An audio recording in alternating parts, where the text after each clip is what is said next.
I think that we're about to see one more crash. It won't be the end game, but it'll be one more crash that takes the stock market to new lows by April is my forecast.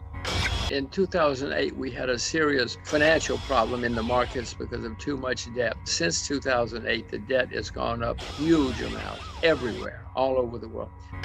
The feds keep saying, oh, we just needed to get over this 2008 crisis and we'll be okay. 10 years later, they pull back the stimulus just a little bit, 2017, 18, and then the banks go illiquid and need funding from the Fed to keep alive. The debt is the highest in recorded history. The next bear market is going to be the worst in my lifetime and the worst in your lifetime. I think by the first and second quarter of next year, we're going to see that we don't get back to those levels and the economy starts failing again. There'll be a day, I'm predicting, that once they get their statistics that measures CPIs the government way, they won't know how to turn it off. That happened, and I remember it well, in the 1970s. And now, though, things are much, much worse than they were in the 70s. With this level of stimulus in the past, you would have had super growth and inflation, both. And we have neither. It shows how dead the economy is. But what we're in a conclusion now is this modern monetary theory. It's a crazy theory, and they're at the end of their ropes as far as how long they can do it. And we are coming desperately close to a cataclysmic end to the current monetary system. I happen to believe it's the biggest financial bubble in the history of monetary policy for the whole world. And the correction is going to be very, very violent, and it's already pretty bad. If we see another new low in the stock market, we are not going to see new highs on the Dow, S&P, NASDAQ, biotech. You pick anything but maybe kind of somewhere down the line, Bitcoin. You're not going to see new highs on anything for decades.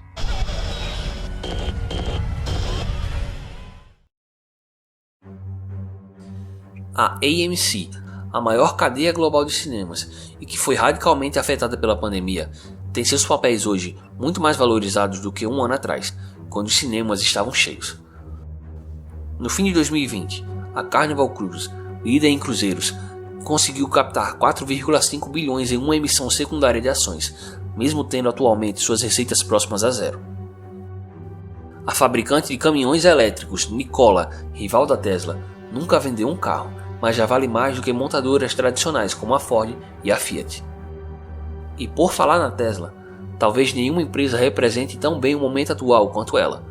Apenas em 2020, as ações da Tesla se valorizaram 700% e hoje a empresa vale mais do que todas as montadoras tradicionais juntas, mesmo que a sua receita anual não represente nem 10% do total dessas montadoras. Tudo somado, o valor das ações de empresas negociadas globalmente nas bolsas hoje supera os 100 trilhões de dólares, um recorde histórico. Mas antes de dar prosseguimento, peço a você que deixe o seu like e se inscreva no canal caso você ainda não seja inscrito. Isso ajuda o nosso canal a crescer e o nosso conteúdo chegar a cada vez mais pessoas.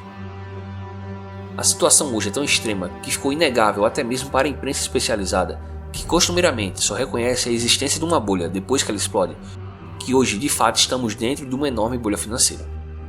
O fato se tornou tão evidente que os alertas já começam a vir de instituições multilaterais como a ONU e o FMI, e a única dúvida no momento é a de quando ela irá estourar.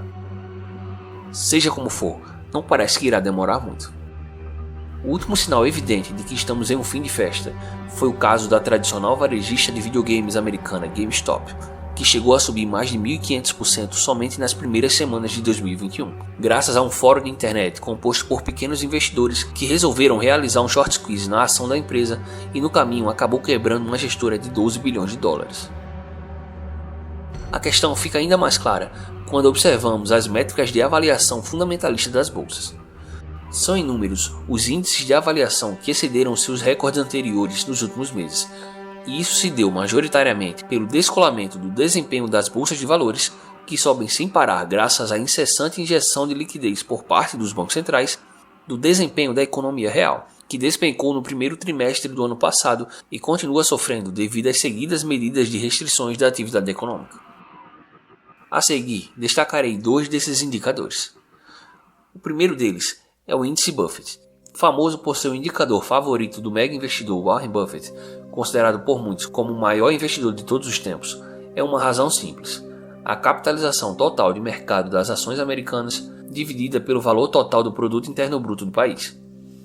Esse mesmo índice ultrapassou novamente a sua máxima histórica, alcançada pouco antes do estouro da bolha.com em 2001, e supera de longe o patamar alcançado no período pré-crise imobiliária de 2008. O segundo é o indicador que talvez seja o mais utilizado por todos os investidores fundamentalistas para o cálculo do preço de uma ação, o Cape Ratio, que nada mais é do que o famoso indicador do preço sobre o lucro ajustado de forma cíclica e que foi criado pelo economista Robert Shiller, Prêmio Nobel de Economia em 2013. Esse indicador divide o seu valor presente pela média do lucro da empresa ajustada à inflação nos 10 anos anteriores. Se o índice é muito alto, significa que as ações estão caras em relação aos lucros, permitindo prever assim anos de retornos medíocres à frente. No final de 2020, o índice equivalia a 33 no conjunto das ações do S&P 500.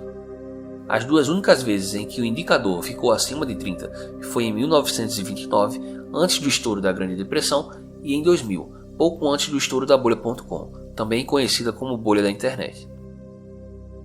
A diferença fundamental entre os momentos que precederam as maiores crises econômicas da história, como a de 1929, 2001 e 2008, com o nosso momento atual, é que hoje, antes mesmo de entrar em uma recessão, os maiores bancos centrais do planeta, sobretudo o Banco Central Americano e o Banco Central Europeu, vêm injetando dinheiro em escala sem precedentes no mercado para manter as taxas de juros em níveis historicamente baixos ou até mesmo negativos, com o objetivo de evitar o inevitável estouro de uma enorme bolha que eles mesmos criaram.